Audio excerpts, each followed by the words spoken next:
दोस्तों, हम में से हर कोई व्यक्ति चाहता है वह अपना जीवन खुशी खुशी बिताए। वह चाहता है कि उसका जीवन हमेशा आनंद और सुखमय से बना रहे। अगर घर परिवार में झगड़ा होता रहे तो हम अपना जीवन किस प्रकार से आनंद में बिता सकते हैं, हम अपना जीवन सही प्रकार से कैसे जी सकते हैं और हम इस प्रकार अपने भविष्य को कैसे सही कर सकते हैं। कभी कभी मन तो ये कहता है कि आज ही संसार को अलविदा कह दें। परिवार के लोग कुछ समझने को तैयार ही नहीं होते, परंतु यदि आप वास्तविकता देखेंगे तो झगड़ा कहाँ नहीं है। हर जगह पर, हर परिवार में, आपके दफ्तर में, सड़क के चारों तरफ झगड़े ही तो हो रहे हैं। यदि झगड़ा ना हो, किसी के बीच में किसी के प्रति ईर्ष्या ना हो, मनमुटाव ना हो, किसी के प्रति मतभेद ना हो, तो यह दुनिया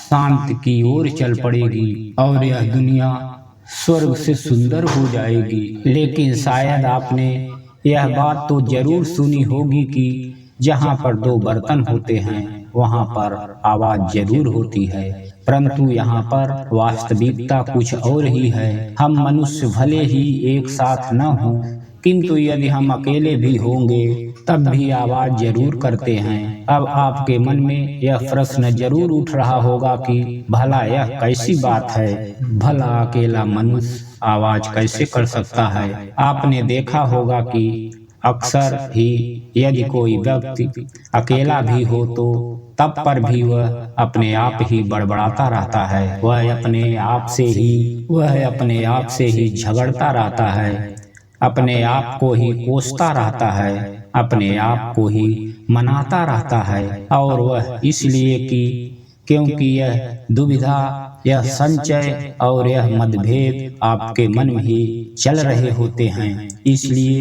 ये मेरी एक बात हमेशा याद रखिएगा, झगड़ा कहीं बाहर नहीं बल्कि वह हमारे साथ ही है, हमारे मन में चल रहा है। और जैसा कि आपने कई बार सुना होगा कि जैसा हमारे भीतर की दुनिया होती है, ठीक वैसी ही दुनिया हमें बाहर भी नजर आती है। और जब यह बाहर आता है तब आपके सामने आपको कोई ऐसा मिल जाता है जो पहले से ही अपने आप से झगड़ रहा होता है। और ऐसी अवस्था में जब आप दोनों मिलते हैं तो समाधान नहीं बल्कि समस्या खड़ी हो जाती है। जब दो लोग ऐसे मिल जाते हैं तो समस्या छोटी होने के बजाय और बड़ी हो जाती है। और उसके बाद क्या क्रोध, बवाल, मारपीट और न जाने क्या क्या, परंतु क्रोध के आवेश में आने के बाद जब हम यह सब कुछ कर चुके होते हैं और फिर जैसे जैसे हमारा मन शांत होता है, हमारा क्रोध शांत होता है, उसके बाद हम मासूम हो जाते हैं। हमारे मन में एक प्रकार का एहसास जाग उठता है, तब हमें अपनी गलतियों का एहसास होता है और हमें प्रतीत होता है कि हमने ऐसा क्यों किया, मुझे ऐसा नहीं करना चाहिए था। चाहे कुछ भी हो, मैंने गलत किया। मैं ऐसा भी नहीं कहता कि सभी के साथ होता है, कुछ को अपनी गलतियों का एहसास हो जाता है, परंतु कुछ तो अड़ियल होते हैं, वे अपनी गलतियां कभी मानना ही नहीं चाहते। पता नहीं कुछ लोग जैसे महात्मा बुद्ध, महावीर, कबीर, गुरु नानक, जितने भी महापुरुष हैं, वह कैसे हर किसी समस्या का समाधान देते थे। यह प्रश्न तो आपके मन में भी उठता होगा, तो इसका सीधा सा जवाब यह है कि उनका मन शांत था, उनका अपने आप से कभी कोई झगड़ा नहीं चलता था। वह भीतर से पूरी तरह शांत थे और वह बाहरी दुनिया में उनके सामने चाहे कुछ भी क्यों ना हो रहा हो, उससे उनके जीवन पर कभी कोई फर्क नहीं पड़ता था। और जो व्यक्ति इस तरह से शांत होना जानता है, जिसके भीतर किसी प्रकार का द्वंद्व नहीं चल रहा है, जिसका मन बिल्कुल शांत है, ऐसे व्यक्ति को जब आप अपनी समस्या बताते हैं तो वह शांत रूप से उस समस्या के समाधान के बारे में सोच पाता है। वह वास्तविक रूप से उस समस्या के बीच में छुपे हुए उस समाधान को भी देख पाता है, परंतु हम नहीं देख पाते और हम देखेंगे भी कैसे। उस व्यक्ति, क्योंकि हम तो परेशान हैं, चिंतित हैं, हमें तो केवल समस्या नजर आ रही है और हम उसका समाधान चाहते हैं। हम तो बस सोच में डूबे रहते हैं कि किसी तरह से बस मुझे इस समस्या से छुटकारा मिल जाए।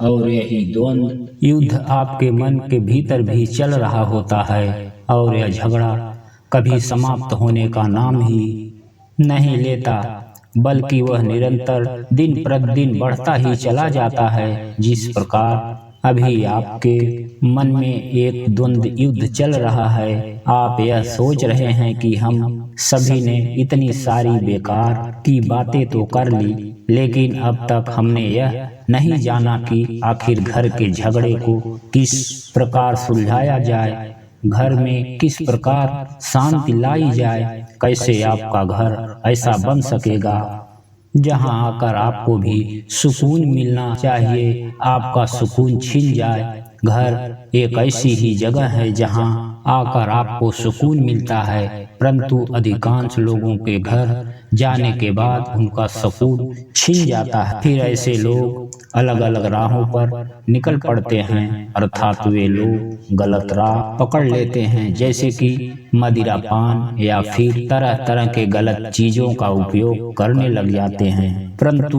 वह यह भूल जाते हैं कि इससे उनकी समस्या का कोई समाधान नहीं होने वाला है, बल्कि आने वाले समय में उनके लिए एक और बड़ी समस्या खड़ी हो जाएगी। तो अब यहाँ प्रश्न यह है कि हमें ऐसी अवस्था में क्या करना चाहिए, हमें घर पर किस प्रकार से शांति लानी चाहिए, किस प्रकार से हमारे घर में सुकून आएगा। तो चलिए इसे एक बौद्ध कहानी के माध्यम से समझते हैं। बहुत समय पहले की बात है, एक नगर में एक युवक रहता था जिसका परिवार फला फूला था और वह बहुत खुश भी रहता था, लेकिन कुछ वर्षों के बाद ही उसके परिवार में झगड़े होने लगे, जिस कारण वह बहुत परेशान रहने लगा था। रोज के झगड़े देख देख कर वह बहुत चिंतित हो चुका था।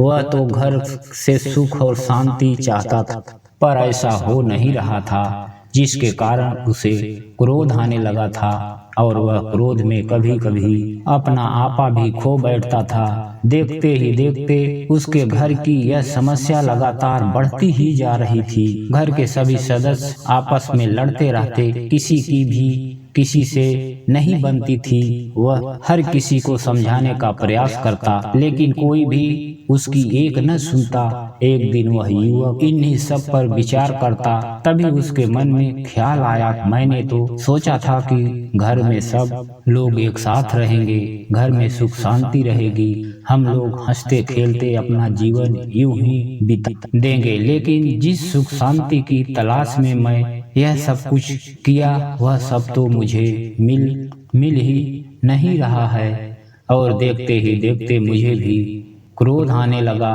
है।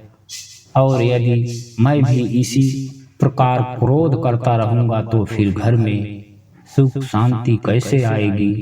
उसने अपनी गलती समझी और उसने तरह तरह के उपाय करने शुरू कर किए। जो कोई भी उसे जो भी बताया वह सब कुछ करने लगा था, टोने टोटके, और यहाँ तक कि उसने कई प्रकार के रीति रिवाज भी अपनाए। उसने वह सब कुछ किया जो उसे पता चला, परंतु उसका कोई भी फायदा नहीं हुआ। उसकी पत्नी भी उसके साथ हर दूसरे तीसरे दिन किसी न किसी बात को लेकर उससे लड़ पड़ती थी। फिर वह चाहे बात कितनी भी छोटी क्यों ना हो, वह हमें लड़ते रहते झगड़ते रहते। वह अपनी पत्नी को समझाने की कोशिश करता। वह कहता, देखो यह परिवार है और परिवार में सभी की अपनी अपनी सोच है, सभी का अपना नजरिया है। तुम छोटी छोटी बातों पर ध्यान मत दिया करो। अगर तुम उन पर ध्यान दोगी तो अपना जीवन कभी नहीं जी पाओगी। हम सभी इसी प्रकार लड़ते झगड़ते रह जाएंगे और हमें कुछ भी हासिल नहीं होगा। इस पर उसकी पत्नी जवाब देते हुए कहती है, आपको क्या लगता है कि मैं सबसे जाकर लड़ती हूँ? मैं किसी से कुछ नहीं कहती, लेकिन हर किसी को मेरे काम में कमियां ही नजर आती हैं। मुझे अकेला देखकर सभी कोई कुछ न कुछ कहता ही रहता, और जब मैं अपने मन की बात आपसे बताती हूँ तब आप भी मेरी नहीं सुनते हो। हाँ हाँ, मैं ही बुरी हूँ, तुम्हारे तो घर वाले बहुत अच्छे हैं। अपनी पत्नी के मुख से यह सुनकर उस व्यक्ति को फिर से क्रोध आ गया। वह चाह कर भी उस समस्या का समाधान ना कर सका, बल्कि वह छोटी सी बात आखिरकार बड़ी हो ही गई। इस प्रकार परिवार के बाकी सदस्य भी आपस में लड़ते और झगड़ते रहते, जिसे देखकर वह बहुत चिंतित और परेशान हो चुका था। घर का माहौल कुछ ऐसा हो चुका था जैसे मानो कि वहां से कहीं दूर चले जाए, और कहीं दूर जहां शांति मिले, सुकून मिले। परिवार का हर एक सदस्य एक दूसरे का दुश्मन बन बैठा था। हर किसी से नफरत की जा रही थी। यह देखकर वह युवक समझ चुका था कि अब कुछ भी नहीं हो सकता, अब कुछ भी सुधारा नहीं जा सकता। इसलिए परेशान होकर वह अपने घर से बाहर निकल गया और अपना जीवन समाप्त करने के लिए वह एक ऊंची पहाड़ी पर जा पहुंचा। वह उस पहाड़ी पर खड़ा होकर कुछ सोच रहा था, तभी उसे एक आवाज सुनाई दी, बेटा वहां क्या कर रहे हो? उस आवाज को सुनकर वह युवक वहीं पर रुक गया। उसने पीछे मुड़कर देखा तो एक बहुत उनके पीछे ही खड़े थे। तभी वह युवक उन बौद्ध भिक्षु से कहता है, हे गुरुवर, आप कौन हैं? आपके चेहरे पे बड़ा तेज है। इस पर वह बहुत बौद्ध भिक्षु मुस्कुराने लगे और उस युवक से कहते हैं, बेटा मैं कौन हूँ इस बात से कोई फर्क नहीं पड़ता, परंतु इस बात से जरूर फर्क पड़ता है कि तुम इतने दुखी क्यों हो और यहाँ पर क्या कर रहे हो।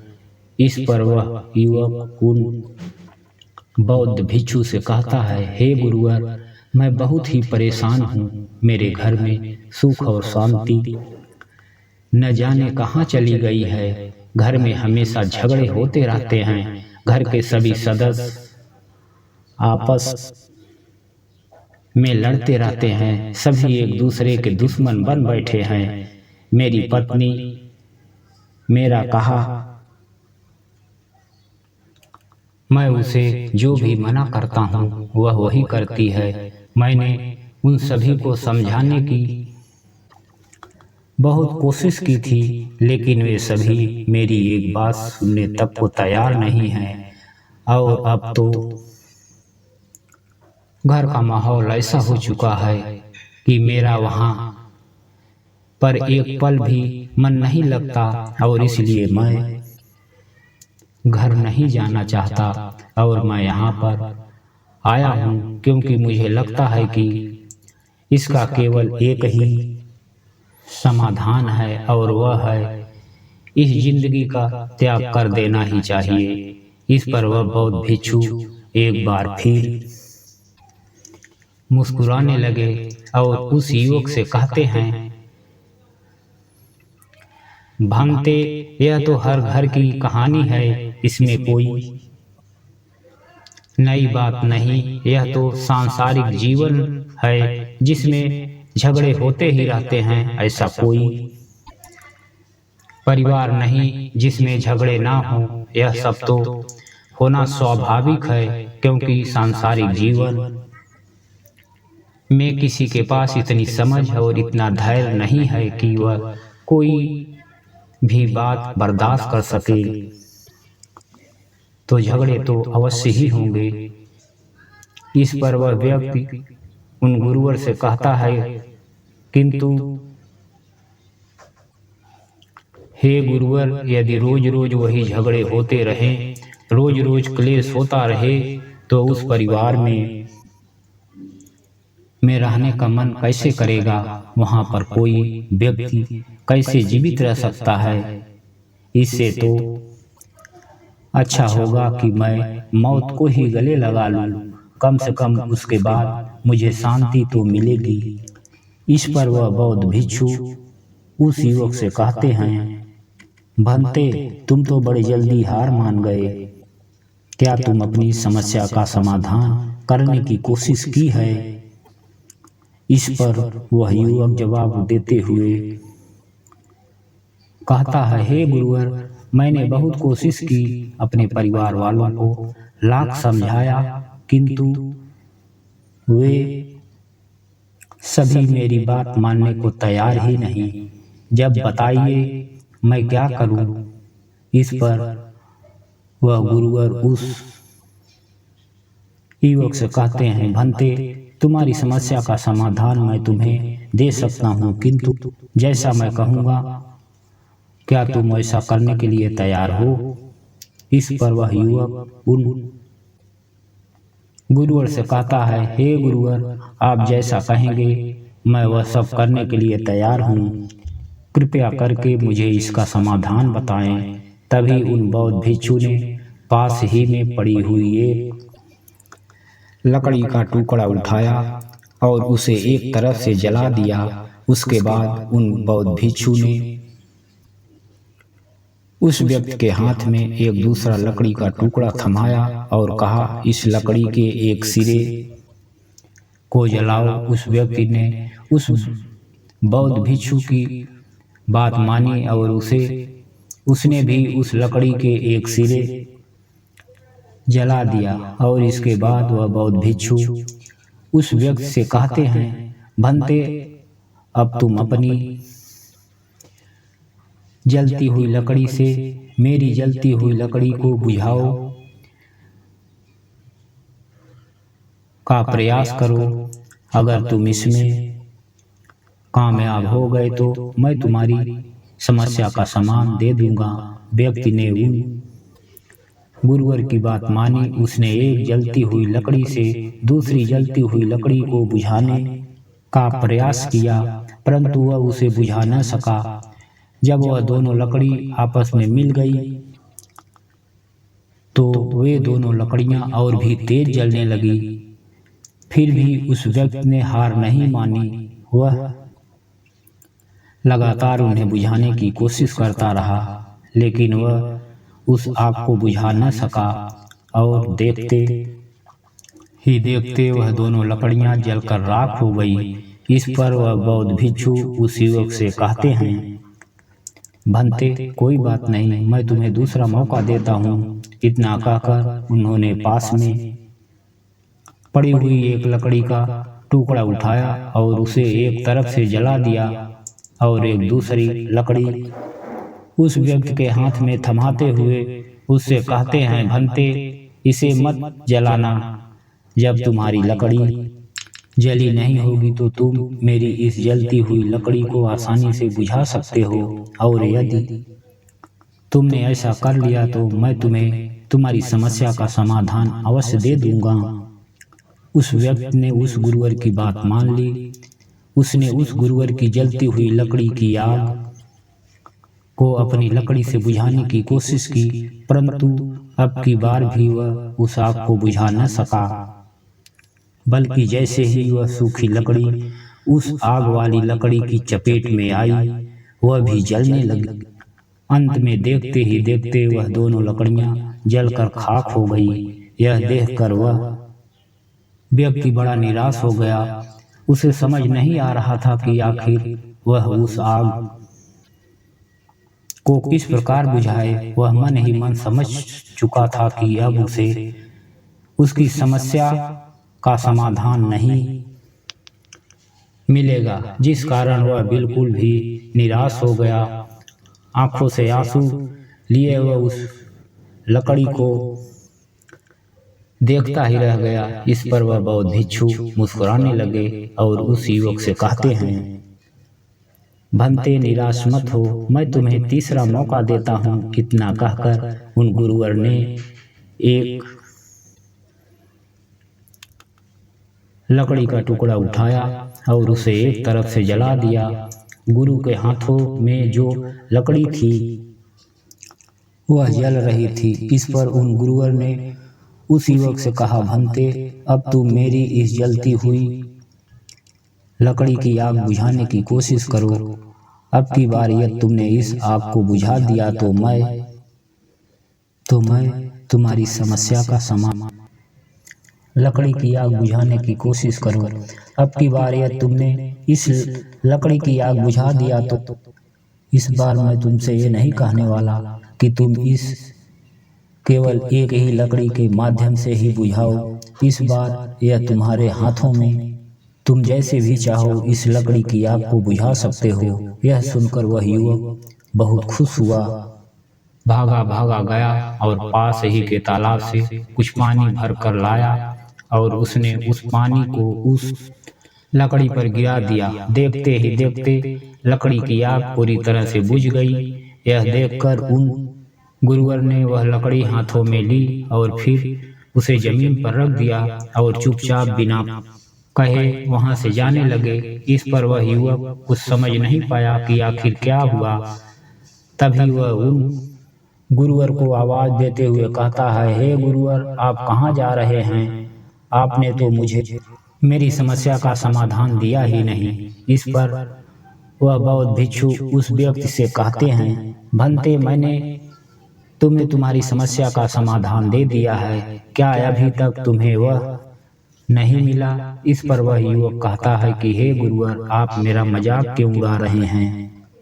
अभी तक तो आपने मुझसे कुछ भी नहीं कहा, तो आप मेरी समस्या का समाधान समझने का प्रयास करो। से बुझाने की कोशिश की थी तो दोनों लकड़ियां और अधिक तेजी से जलने लगी थी और बहुत ही जल्द वह जलकर राख भी हो गई।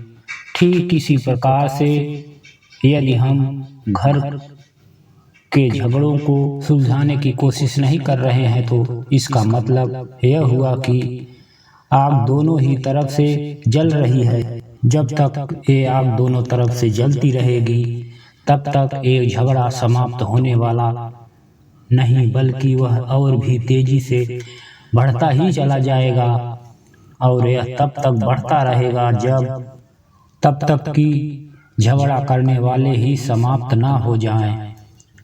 आगे वह गुरुवर उस युवक से कहते हैं, भंते, दूसरी बार जब मेरी लकड़ी जल रही थी और तुमने अपनी लकड़ी से उसे बुझाने की कोशिश की थी, तब थोड़ी देर बाद ही तुम्हारी लकड़ी भी जलने लगी थी। हाँ, यह बात और है कि उसे जलने में थोड़ा अधिक समय लगा, किंतु कुछ देर बाद वे दोनों ही जलकर पूरी तरह।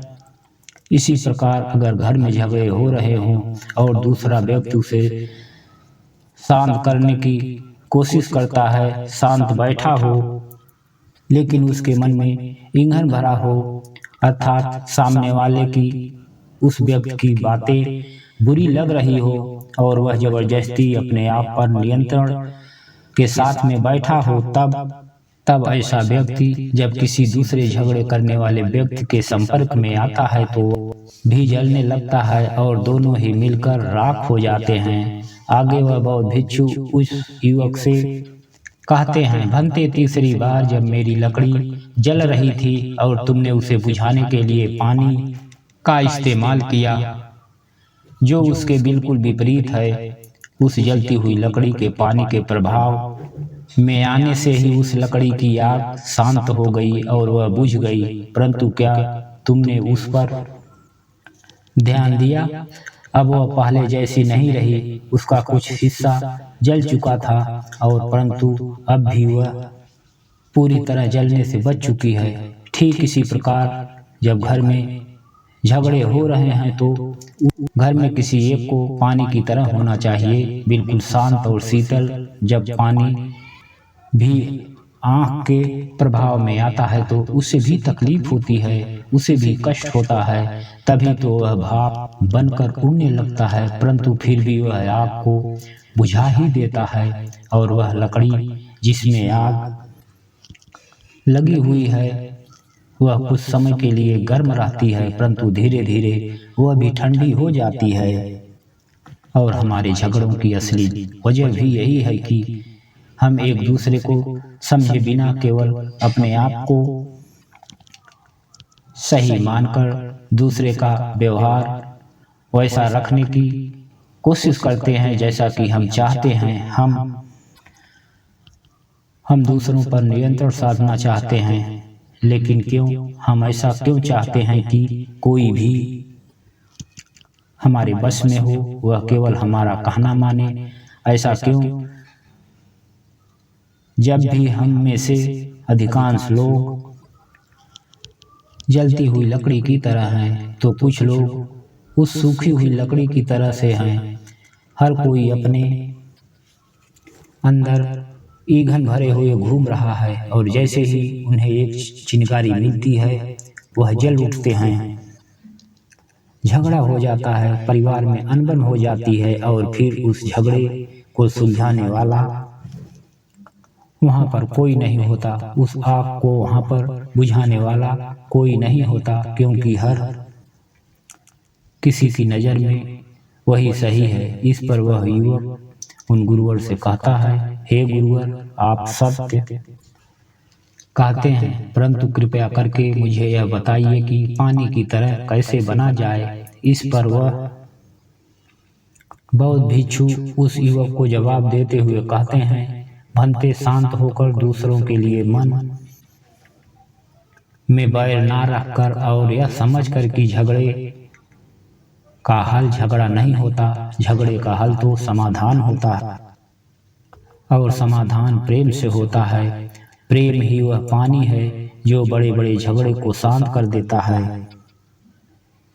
अपने भीतर नफरत की जगह प्रेम उत्पन्न करो और ऐसे बन जाओ कि कोई तुम्हें लाख जलाने की कोशिश क्यों ना करे, पर तुम्हें शांत बने रहो। आगे वह गुरुवर उस युवक से कहते हैं, भंते, समझने की कोशिश करो, जीवन इन छोटे छोटे झगड़ों में नहीं है। जिसने भी इन छोटे मोटे झगड़ों में अपना जीवन नष्ट कर दिया, वह अपना जीवन कभी भी नहीं जी सकता, और तुम भी वही गलती कर रहे हो। इसलिए घर वापस जाओ, पानी की तरह शांत होकर अपने घर वालों को समझाने की कोशिश करो, उन्हें अपने पास बुलाओ, क्योंकि सभी ईंधन लिए घूम रहे हैं, इसलिए उनमें फिर से झगड़ा होने की संभावना है।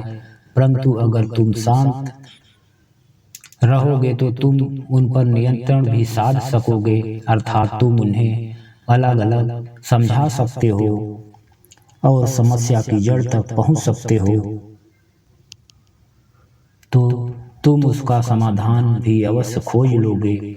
ज़्यादातर झगड़े इसीलिए नहीं रुक पाते क्योंकि वो झगड़े का समाधान झगड़े से ही करने की कोशिश करते हैं, और तुम भी यही कर रहे हो। इसलिए लड़ो मत, लड़ने से कुछ हासिल नहीं होगा। शांति रखो, समाधान अवश्य नजर आएगा। इतना कहकर वो बौद्ध भिक्षु शांत हो गए और वह युवक उन बौद्ध भिक्षु के चरणों में जा गिरा और उनसे कहने लगा, गुरुवर, आपने बिल्कुल सत्य कहा है। अब से मैं शीतल जल की तरह रहने की कोशिश करूंगा, सभी को समझाने की कोशिश करूंगा, क्योंकि अब मैं समझ चुका हूँ